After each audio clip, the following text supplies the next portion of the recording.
হতে আমরা দেখিনি। তার পাশাপাশি আমরা দেখেছি জামায়াত ইসলামী থেকে শুরু করে সকল রাজনৈতিক দল, এনসিপির পক্ষ থেকেও কিন্তু প্রতিনিধি দল এসেছে।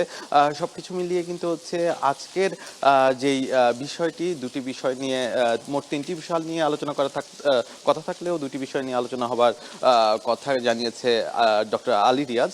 তিনি বলেছেন যে নারীর যেই আসনটি আছে, নারীর আসন মূলত হচ্ছে 50টি নিয়ে প্রথমে ঐকমত্য কমিশনের কথা থাকলেও এইবার কিন্তু তা 100তে সুপারিশ করেছে। 100 নারী আসনের সুপারিশ জানিয়েছে ঐকমত্য কমিশন।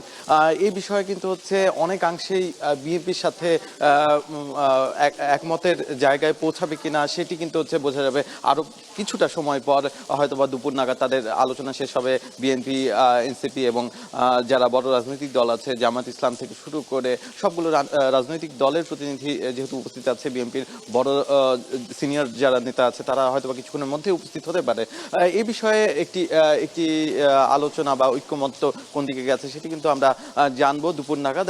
এর পাশাপাশি কিন্তু হচ্ছে দ্বিকক্ষ বিশিষ্ট যেই সংসদ বা পার্লামেন্ট ব্যবস্থা, সেটিতে কিন্তু হচ্ছে আজকে বেশ গুরুত্বপূর্ণ বিষয় সুরাহা হবে এমন কিন্তু কথা আমরা জানতে পেরেছি। তারা বলেছেন এই যে ঐক্যমত্য কমিশন আছে তারা কিন্তু সুপারিশ করেছেন যে এবারের যেই নিম্নকক্ষ আছে সেখানে সংখ্যানুপাতিক নয়, বরঞ্চ হচ্ছে সুপারিশে দেওয়া আছে যে যত আসন পাবে সেই আসন অনুযায়ী কিন্তু হচ্ছে উচ্চ কক্ষে চলে যাবে এই যে বিভিন্ন দলের প্রতিনিধিরা।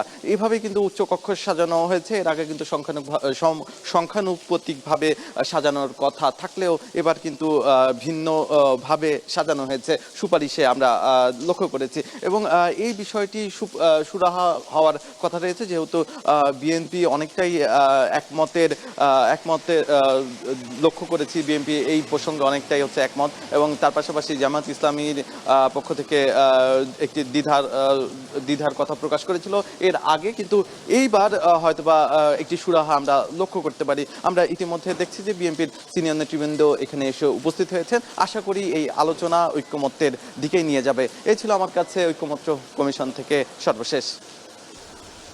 রাজধানীর ফরেন সার্ভিস একাডেমি থেকে যুক্ত ছিলেন সাদাত অব্র, জানাচ্ছিলেন আজকে ঐকমত্য কমিশনের সঙ্গে রাজনৈতিক দলগুলোর 13তম দিনের আলোচনার বিষয়বস্তু নিয়ে।